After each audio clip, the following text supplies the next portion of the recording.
Hey, bonjour, ça fait hyper longtemps qu'on s'est pas vu. Toi, tu m'as vu récemment, mais ce que je voulais dire par là, c'est que j'ai pas posté de vidéo depuis super longtemps. Et voilà, je me suis motivée, j'ai trouvé une petite fenêtre pour faire une petite vidéo. J'en profite, on y va, on ne perd pas de temps, on entre dans le vif du sujet. Alors, qu'est-ce que c'est le vif du sujet aujourd'hui? Eh bien, c'est calculer une expression qui est composé des 4 opérations avec des nombres relatifs, ça veut dire des nombres positifs et des nombres négatifs. Alors pour ça, tu dois respecter des priorités, voilà. Et ce qui est difficile en général, c'est de gérer à la fois les priorités et les règles de calcul avec les nombres relatifs. Et c'est parti! Alors, comment on va faire ça? Eh bien, regarde, j'ai choisi cette expression qui est finalement très simple. Ouais, je sais, tu n'aimes pas du tout, mais c'est pour ça que je te montre ça maintenant. Donc, cette expression, elle a l'air un petit peu compliquée comme ça, mais finalement, si tu prends ça étape par étape et si tu t'organises, ça va hyper bien se passer. C'est parti. Alors, qu'est-ce qui est prioritaire? Ça, c'est la question que tu dois te poser à chaque fois que tu regardes le calcul. Qu'est-ce qui est prioritaire? Eh ben, quand je regarde ici, je vois une multiplication là, donc ça me plaît bien, et je vois ici un gros calcul sous forme de fraction. Ouh là là. Alors ça, je vais le gérer de son côté tout seul. À l'intérieur de cette fraction, qu'est-ce que je vois? Je vois multiplication, calcul entre parenthèses et division en bas. Bon, eh bien c'est simple.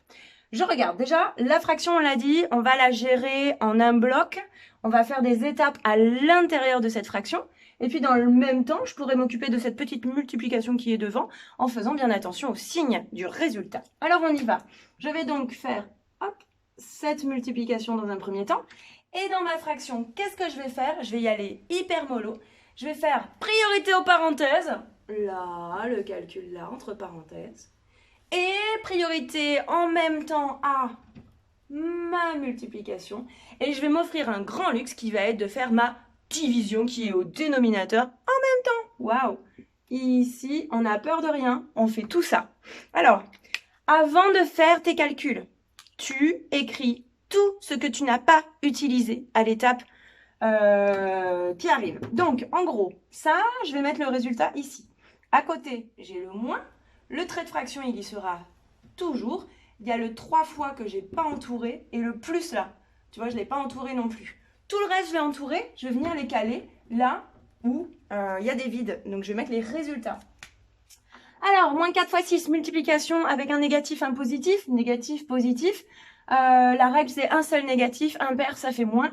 Donc, ça va faire moins 4 fois 6, 24. Ensuite, le 3 fois, il est là.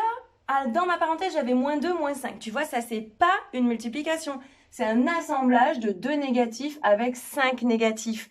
2 négatifs, 5 négatifs, et ben ils vont se mettre ensemble. Et qu'est-ce que ça va faire? Ça va faire un gros groupe de négatifs. Ils vont être 5 et 2, 7. Et c'est toujours des négatifs. Je mets pas un fois moins juste à côté. Je mets une petite parenthèse comme ça pour protéger.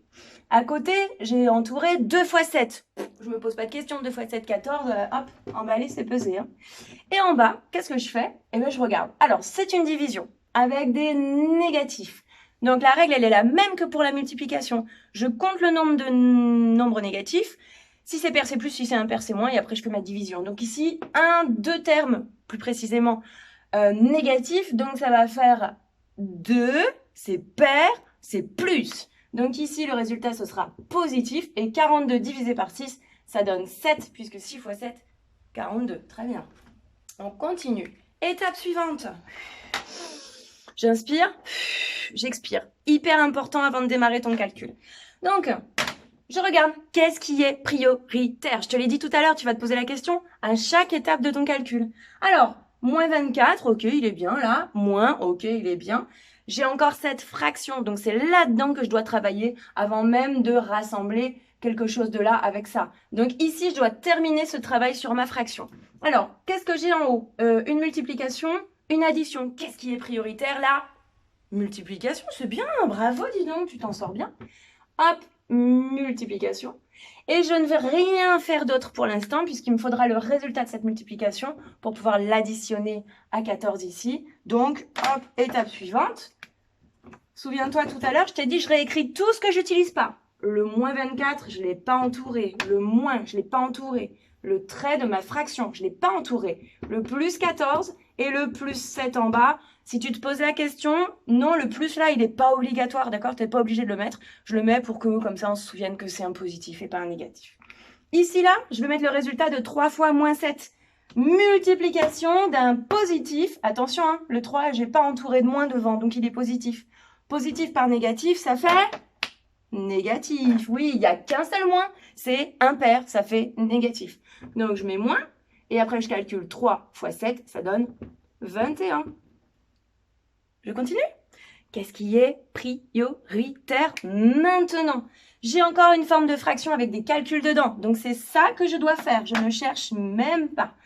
Alors, en bas, j'ai plus de calcul à faire. En haut, par contre, moins 21 plus 14, ça, il faut que je m'en occupe. On fait ça à l'étape suivante. Tout ce que je n'utilise pas, je le recopie. Moins 24, moins, je tire ma fraction. En bas, c'est plus 7. Et en haut, je vais mettre le résultat de moins 21 plus 14. Je vais le mettre en vert puisque je l'ai entouré en vert. Alors, moins 21 plus 14. Bon, tu peux voir ça de deux façons différentes. Hein. Il y a l'histoire des négatifs, des positifs. Il y a l'histoire de je suis au 21e sous-sol, je remonte de 14 étages. Tu peux aussi penser comme ça revient exactement au même. Alors, 21 négatifs, 14 positifs. Deux clans qui s'opposent, ils sont pas de même signe, ils sont pas d'accord, ils s'affrontent. Les plus nombreux, les négatifs, hein, c'est pas les positifs qui vont l'emporter, ils sont que 14. Les 21, ils sont négatifs. Donc, alors, on va regarder ici, c'est le résultat négatif, puisque c'est les négatifs les plus nombreux, ok? Et puis, combien il va rester de survivants négatifs après ce combat? Eh bien, la réponse, tu vas la trouver en faisant 21 moins 14, et ça donne 7. On en est là. Il y a encore un peu de travail à faire sur cette fraction, mais ça y est, il n'y a plus qu'un nombre en haut, un nombre en bas. Donc ça, je vais le calculer très facilement avec la règle de calcul sur la division de relatifs, qui est la même, je te rappelle, que pour les multiplications. Je fais d'abord mon signe et ensuite je vais diviser mes deux nombres ensemble. Alors j'y vais, je vais faire donc, hop, je vais prendre du rouge, c'est ça que je vais faire. Donc, je recopie le calcul avec tout ce que je n'utilise pas. Le moins 24, le moins. Et là, attention, en rouge, je vais mettre le résultat de moins 7 divisé par plus 7. Signe pour commencer. Négatif divisé par positif. Il n'y a qu'un seul moins, c'est impair, donc ce sera négatif. C'est bon, ça y est, ça rentre. Alors, il y a un moins ici, ok. Et ensuite, 7 divisé par 7, eh bien, il va me donner 1. Je mets des parenthèses pour ne pas mettre mon moins côte à côte. Alors, je me retrouve maintenant avec une opération en ligne. Ça y est, c'est presque terminé. Attention, là, j'aperçois un moins comme ça. C'est la règle de la soustraction. Soustraire un relatif revient à ajouter son opposé. Ça veut dire que je ne fais pas moins, mais je vais transformer ça en... Hop, regarde, je vais te mettre un petit truc vert. A égale moins 24.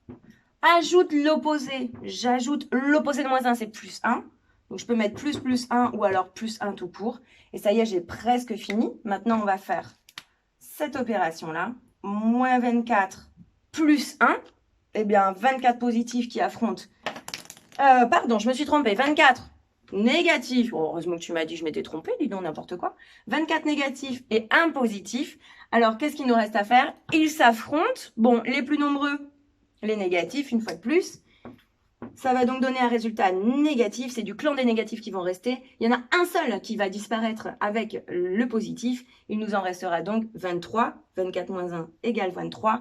Et voilà, ça y est, tu as terminé ton calcul. Et je suis sûre que là, tout de suite, tu te dis, bah, c'est pas si compliqué que ça. Voilà, donc ne te laisse pas impressionner par des choses comme ça, là, au départ. Tu peux le faire. En fait, si tu connais tes règles de calcul, si tu sais à peu près comment gérer tes priorités, si tu inspires et que tu expires au bon moment et que tu te poses les bonnes questions du type « Qu'est-ce qui est prioritaire ?» c'est sûr, tu te tromperas plus. Ok? Bon, bah voilà, et ben c'est fini pour aujourd'hui. Écoute, si tu as des envies de vidéos sur des thèmes particuliers, je vais m'en tenir au niveau collège parce que c'est vraiment là-dessus que j'aime travailler. Donc, bah, n'hésite pas à me demander en commentaire. J'aimerais bien peut-être une petite vidéo sur telle notion, je comprends pas trop, etc. Et puis je verrai ce que je peux faire. Allez, bon courage, ciao, ciao. Amour des maths.